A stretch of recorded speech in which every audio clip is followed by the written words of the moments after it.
yang normal itu fisik tidak akan mungkin bersikap, ya, tidak akan mungkin berekspresi, berperilaku kecuali digerakkan oleh akal.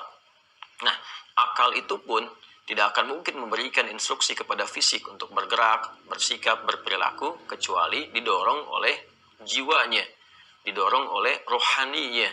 Karena itu di Al-Quran tuh ada akal yang dicela, karena dia tidak mengikuti instruksi rohani yang mengarahkan kepada kebaikan, tapi lebih mengikuti was-was, provokasi yang didorong oleh setan, yang berdiri sendiri dari jiwa fujurnya. Maka oleh Al-Quran disampaikan, lahum qulubun la ya'qiluna biha. Ya, ada orang yang akalnya tidak bersandar kepada kolbunya. Kolbu di situ yang dimaksudkan adalah jiwa takwanya.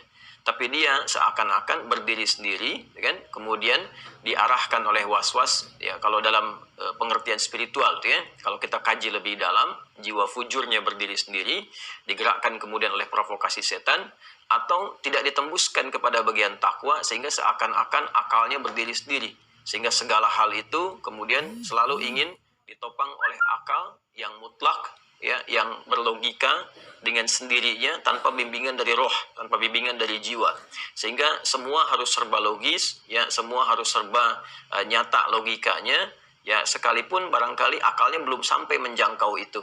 Nah, itu nanti ada celaan di dalam Al-Quran, lahum qulubun la ya'qiluna biha, ya.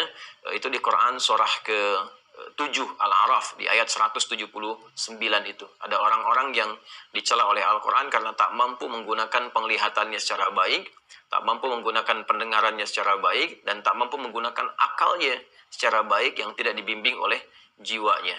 Karena itu di sini penting kita memberikan penegasan bahwa antara rohani, kemudian aklani, akal, dan juga fisik jasmani itu memiliki korelasi dan bersinergi satu dengan yang lainnya.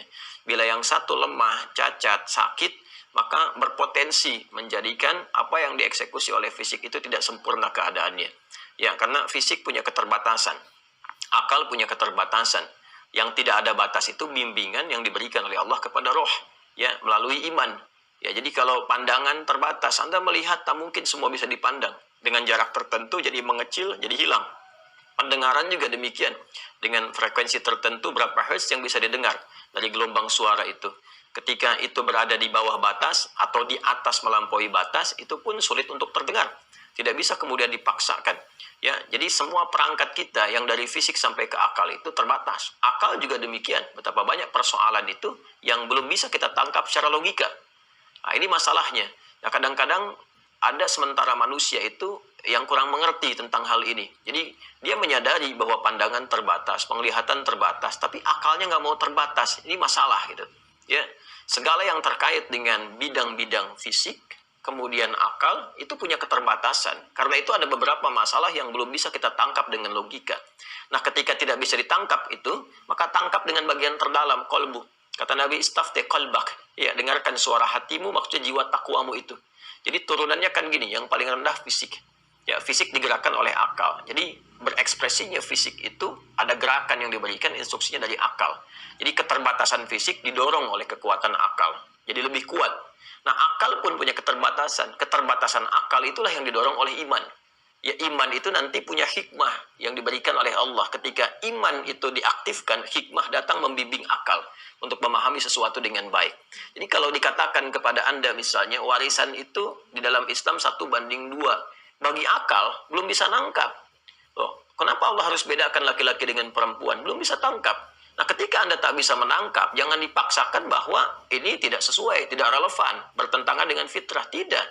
Ya, masa Anda yang tidak mampu menangkap, Anda yang menyalahkan kemudian konsepsi yang benarnya, ya?